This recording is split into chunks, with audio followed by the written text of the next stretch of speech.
বিসমিল্লাহির রহমানির রহিম। Lecture 1, physics, second paper, chapter 1, thermodynamics, তাপগতিবিদ্যা। রাজশাহী, যশোর, কুমিল্লা, চট্টগ্রাম এবং বরিশাল বোর্ড 2018 সালের একটি প্রশ্ন। বলা হচ্ছে একটি প্রত্যাগামী ইঞ্জিন গৃহীত তাপের 1/6 অংশ কাজে পরিণত করে। এর তাপগ্রাহকের তাপমাত্রা 54 কেলভিন কমলে দক্ষতা দ্বিগুণ হয়।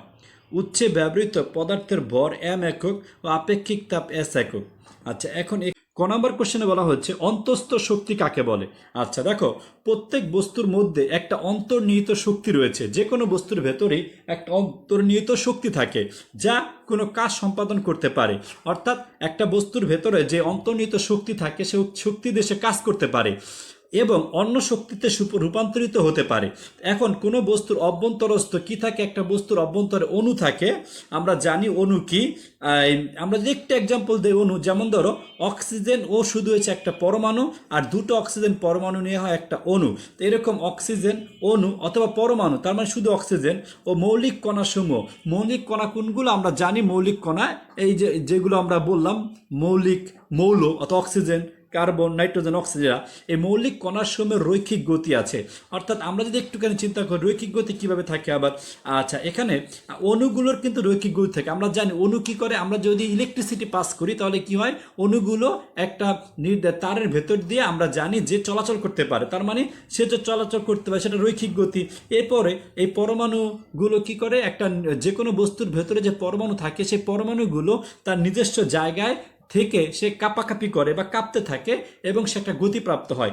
এমনকি এদের আবার কি থাকে, গুণন গতিও থাকে। আমরা দেখেছি যে পরমাণুর ভেতরে ইলেকট্রনগুলো কি করে, ঘুরতে থাকে পরমাণু নিউক্লিয়াসের চারদিকে, নিউক্লিয়াসকে কেন্দ্র করে। তার মানে তাদের একটা গুণন গতিও রয়েছে এবং তাদের মধ্যেকার আবার কি আছে, বিভিন্ন আন্তঃআণবিক আকর্ষণ বলও রয়েছে।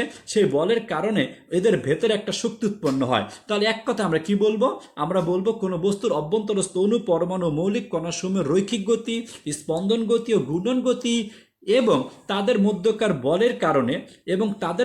বলের কারণে যে শক্তি উৎপন্ন হয় ভেতরে, সেটাকে বলবো আমরা অন্তঃ।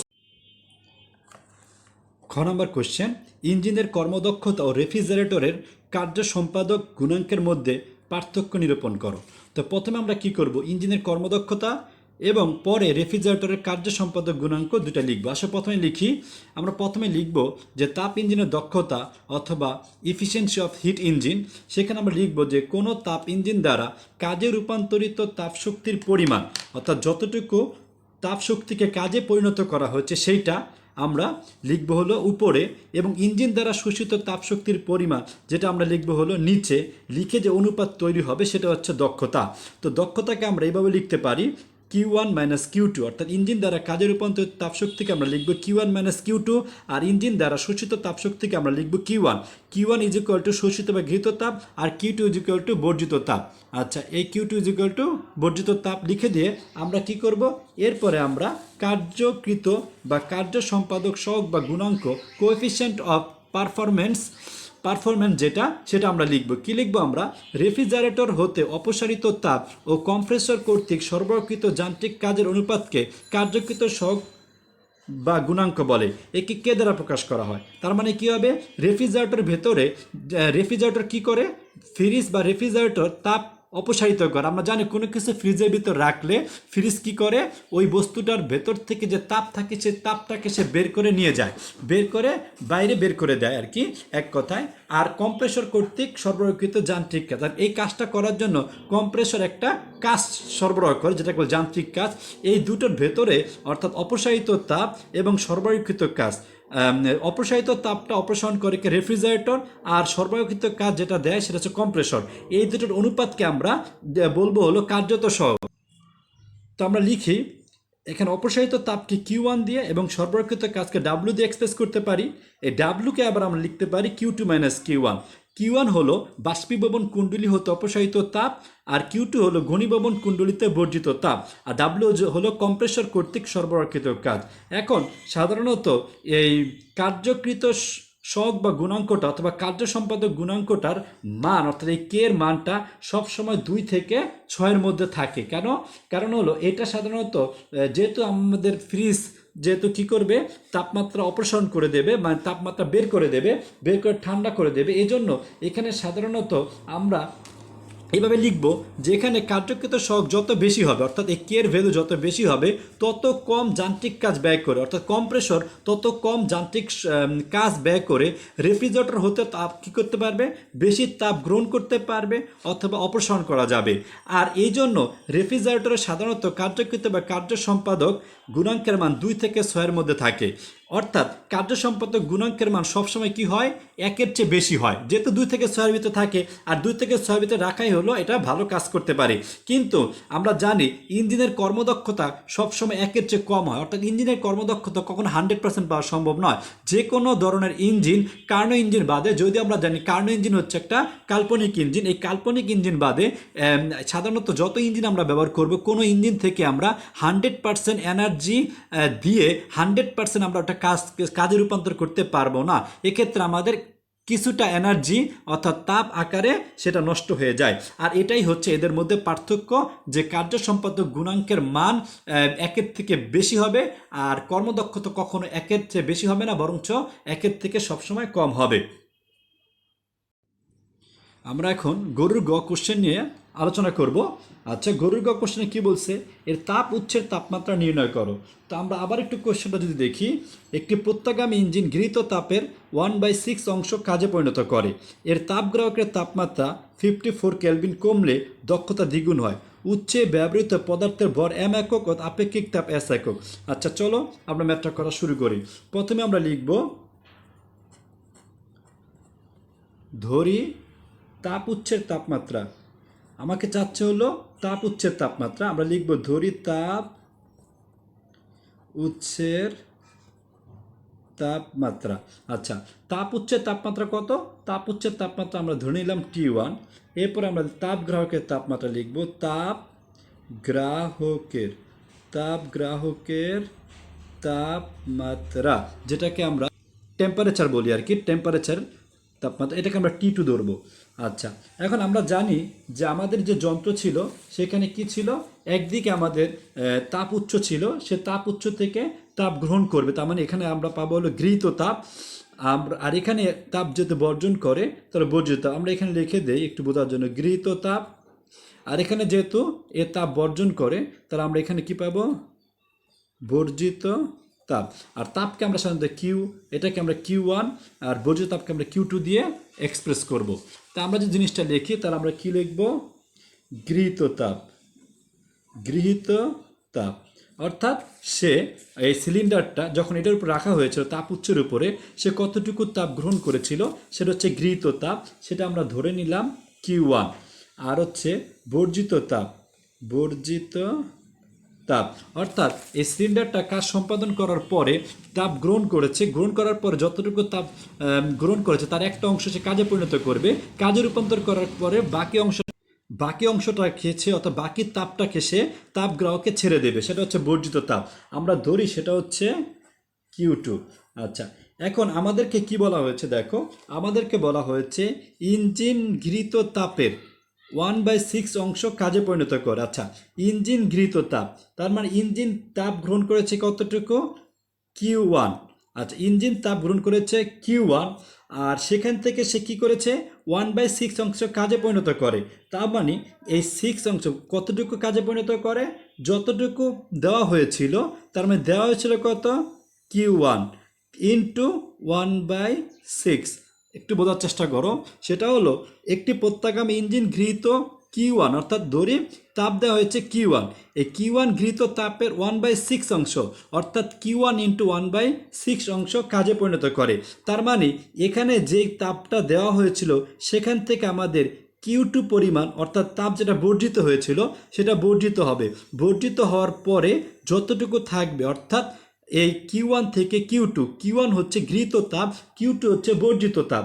এই Q1 থেকে বর্জিত তাপ বাদ দিলে, অর্থাৎ এখান থেকে গ্রহণ করার পর একটা অংশ তাপ এখানে তারা কি করতেছে, ছেড়ে দিচ্ছে।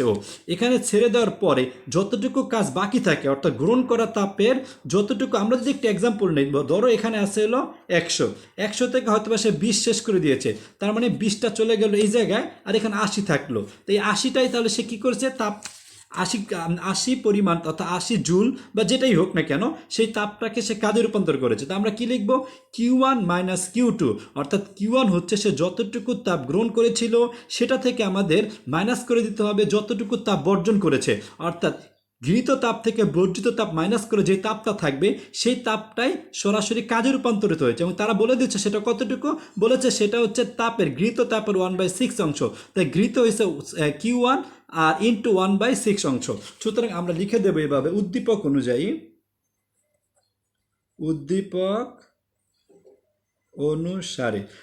অনুসারে আমরা কি করব, দেখো উদ্দীপক অনুসারে আমরা একটু আগে যেটা লিখেছি সেটাই লিখব, অর্থাৎ যতটুকু তাপ দেওয়া হয়েছিল Q1 মাইনাস যতটুকু সে বর্জন করেছে সেটা হচ্ছে Q2, এবার যতটুকু থাকবে সেটা বলছে কাজে রূপান্তর করেছে, এবং সেটা কতটুকু বলেছে, সেটা 1/6, যতটুকু গৃহীত তাপ নিয়েছিল সেটার 1/6, তাহলে সেটা হচ্ছে এরকম। আচ্ছা, আশা করি বুঝেছো। এখন এখান থেকে আমরা একটা সলিউশনে নিয়ে আসি। দেখো বা এখন এখানে দেখো, এখানে থাকতেছে হলো Q1 মাইনাস, এক পাশে যেহেতু Q1 আছে এটা আমরা এই পাশে নিয়ে আসি, Q1টা উপরে লিখে দেই, Q1/6, আর এই পাশে Q2 এই বাম পাশের থেকে Q2 ডান পাশে নিয়ে যাই। আচ্ছা, এরপরে দেখো কি হবে, বা এখানে আমরা যদি লসাগু নিই 6, তাহলে কি হবে, আমরা জানি Q এর নিচে 1 আছে, 1 আর 6 এর লসাগু হচ্ছে, আমরা জানি Q এর নিচে 1 আছে, 1 আর 6 এর লসাগু হচ্ছে 6, তাহলে 1 দিয়ে 6 যদি ডিভাইড করি তাহলে 6 হয়, 6 দিয়ে Q1কে গুণ করলে হবে 6Q, মাইনাস এই 6 দিয়ে আবার 6কে ডিভাইড করলে 1 হয়, 1 দিয়ে Qকে ইন্টু করলে হয় Q1। আচ্ছা, এখানে কিন্তু Q1 হবে। আচ্ছা, এরপর এই পাশে দেখো Q2, তাহলে আমাদের উপরে থাকতেছে কি, আমার উপরে থাকতেছে 5, Q1 নিচে থাকতেছে 6, আর এখানে আমরা যেভাবে লিখি Q2 1, অর্থাৎ এখানে দেখো 1 হয়, এখানে Q2 হয় উপরে।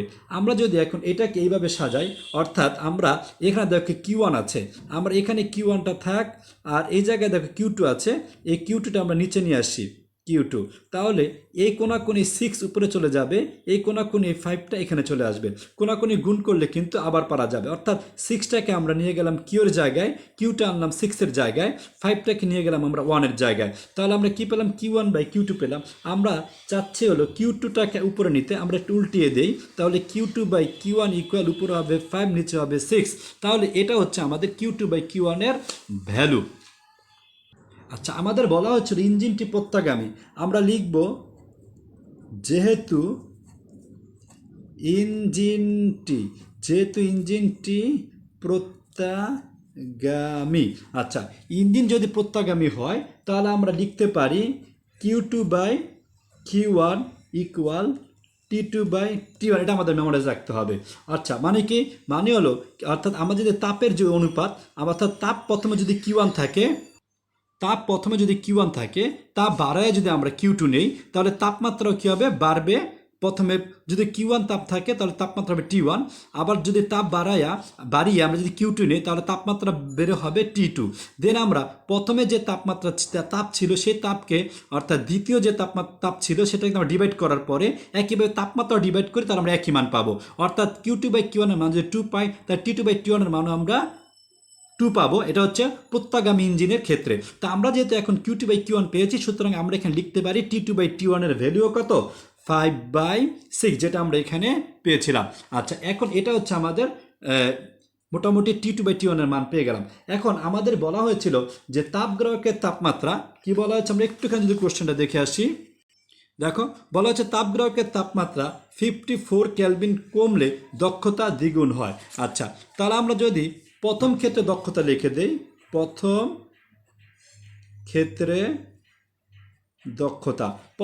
দক্ষতা হচ্ছে eta1, যেটা আমাদের দক্ষতার ফর্মুলা 1 মাইনাস T2/T1 ইন্টু 100%। আচ্ছা, এটা হচ্ছে প্রথম ক্ষেত্রে।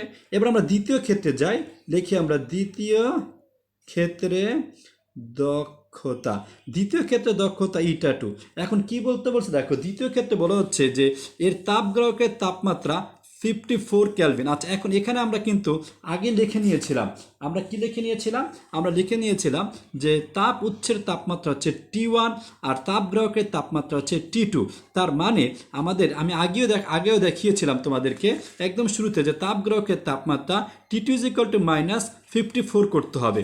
আচ্ছা, তার মানে আমরা T2 থেকে 54 মাইনাস করব।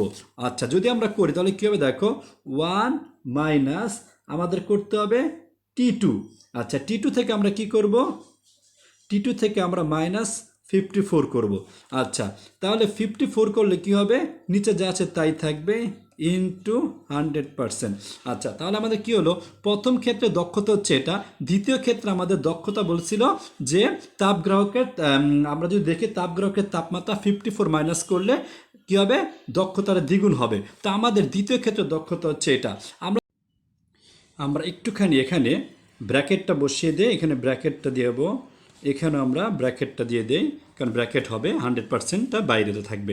আচ্ছা দেখো, এখন আমরা পরবর্তীকালে যদি একটু দেখি তাহলে আমাদের কি করতে হবে, আমরা লিখব উদ্দীপক অনুসারে, উদ্দীপক অনুসারে।